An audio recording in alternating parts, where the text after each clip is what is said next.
Chapter 1. Celestial Guardians. The night sky was a living tapestry, woven with threads of fire and shadow. Beneath its vast, unblinking gaze, the first dreamers of Europe stood at the edge of the known world, their hands pressed against the earth as if they could feel the pulse of the heavens. They were not mere observers, they were the first to whisper journeys beyond the veil of the stars. In the dim glow of a fire pit, a shaman traced symbols into the dirt with a charred stick, his voice rising in a chant that echoed the rhythm of the cosmos. The symbols were not just marks, they were the first crude maps of the sky, the first attempts to chart a path where none had gone before. Around him, the elders of the tribe leaned in, their eyes reflecting the dance of the flames, their minds alight with the possibility of what lay beyond the moon's silver glow. This was the dawn of a new kind of thinking.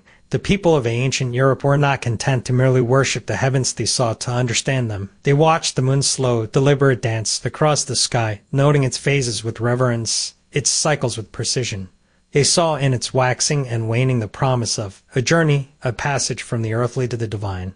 And in their hearts, they began to wonder, what if we could go there? The answer, they believed, lay in the guardians of the skies, celestial beings who guided the stars and ruled the heavens. These were not the gods of thunder or war, but the silent watchers, the keepers of the cosmic order. The shamans spoke of them in hushed tones, their voices carrying the weight of ancient secrets. They were the ones who had drawn the chariot of the moon across the sky, who had set the sun on its daily path. And if mortals could only decipher their language, if they could only prove themselves worthy, then perhaps, just perhaps, they too could ride the chariot of the moon. The first evidence of this belief lies buried in the ruins of a forgotten temple, its stones still humming with the echoes of long-dead prayers. Here, in the shadow of a crumbling altar, archaeologists have uncovered a series of carvings of chariot drawn by horses of fire, ascending toward a crescent moon. The figures inside the chariot are not gods, but men. Ordinary men, their faces etched with determination, their hands gripping the reins as if they could steer the very heavens. This was no mere myth. It was a vision, a prophecy, a declaration that humanity was not bound to the earth, that the stars were not beyond reach.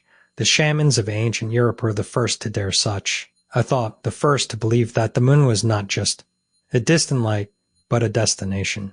And so the dream took root. It spread like wildfire through the tribes, carried on the wind of whispered stories and sacred rituals. The celestial guardians became more than just watchers, they became guides. The shamans spoke of them in visions, their voices trembling with the weight of divine revelation. They described a path, a way to ascend, a ladder of light that stretched from the earth to the moon. And those who listened, those who believed, began to prepare.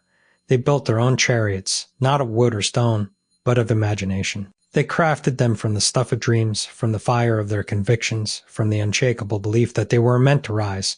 And when they closed their eyes and reached for the sky, they felt the first stirrings of something greater, a connection, a pull, a call from the celestial guardians themselves. But the journey was not without its dangers. The shamans warned of trials, of tests set by the guardians to prove the worthiness of those who sought to ascend.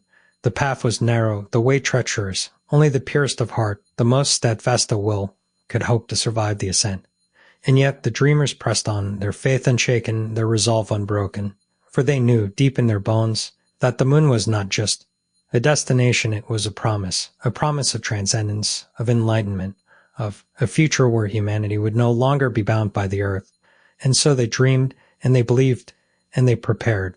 The echoes of their dreams still linger in the ruins of ancient Europe, in the carvings on the stones, in the whispers of the wind. They are the first voices of a journey that would one day become reality. The first steps on a path that would lead to the stars. And as the moon rises once more, casting its silver light upon the earth, it is as if the celestial guardians themselves are watching, waiting, ready to guide the next generation of dreamers toward the heavens. The story of the Moon Chariot is far from over. It is a tale that stretches across millennia, a thread woven into the very fabric of human history. And as we stand on the precipice of our own celestial journey, we cannot help but wonder, what did the ancient dreamers see in the sky that we have yet to discover? The answer, perhaps, lies not in the stars themselves, but in the dreams of those who dared to reach for them. And as we turn the page to the next chapter, we step closer to the truth, closer to the moment when the dreamers of ancient Europe finally took flight.